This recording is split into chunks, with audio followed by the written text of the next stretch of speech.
To generate and run the application for the first time, we only have to press F5 or select the Run option from the Build menu. As we saw in a previous video, when creating the knowledge base, we can indicate if we want to prototype the application locally or in the GeneXus cloud. If the prototyping is local, GeneXus Next takes care of configuring the properties of the data store, indicating the necessary values to establish the connection with the database server. On the other hand, if prototyping takes place in the GeneXus cloud, it is enough to enter the username and password of our GeneXus account in this dialog box.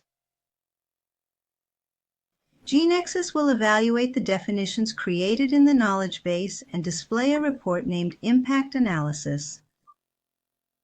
This report shows what structural changes should be made to the database.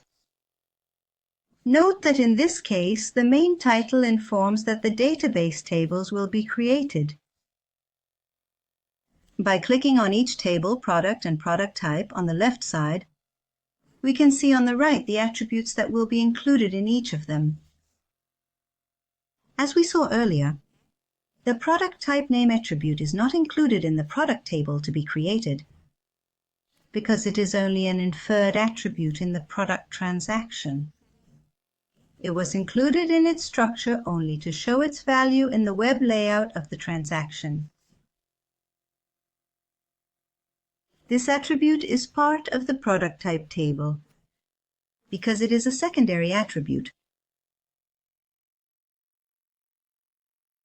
If we agree with the impact analysis, we click on the Create button, and GeneXus will start creating the necessary programs to create the database that doesn't exist yet, as well as the tables with their structures in that database. Next, GeneXus will execute these programs, and after creating the database and the tables, will generate the necessary lines of code in the selected programming language to get the application that will allow users to insert, update, and delete product types and products.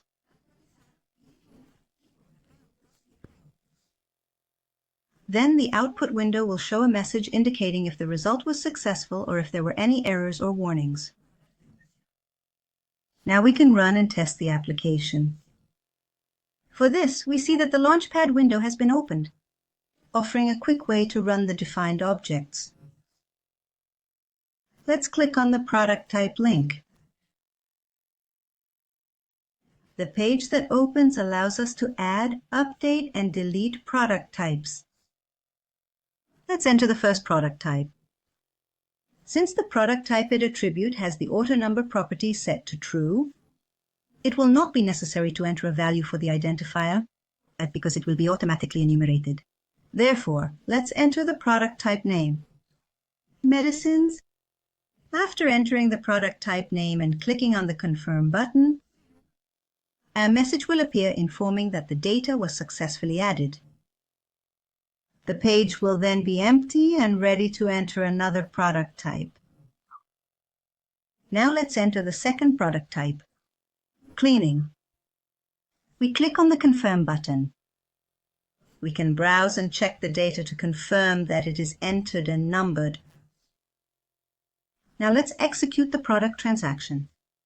To do so, we go back to the Launchpad and execute the product transaction by selecting its link. Let's add the first product.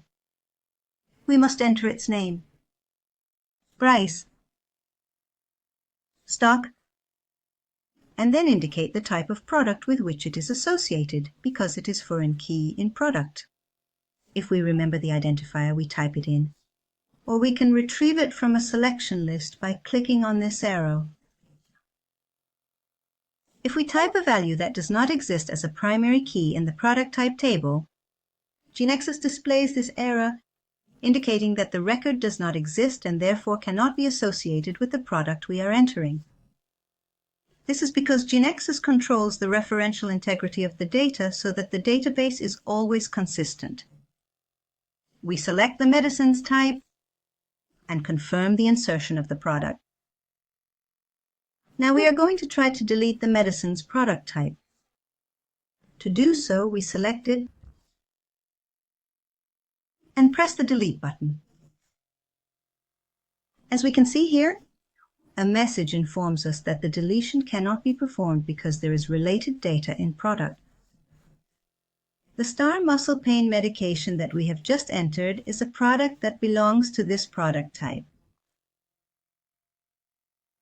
In the next video, we will grow our application with new definitions requested by the pharmacy.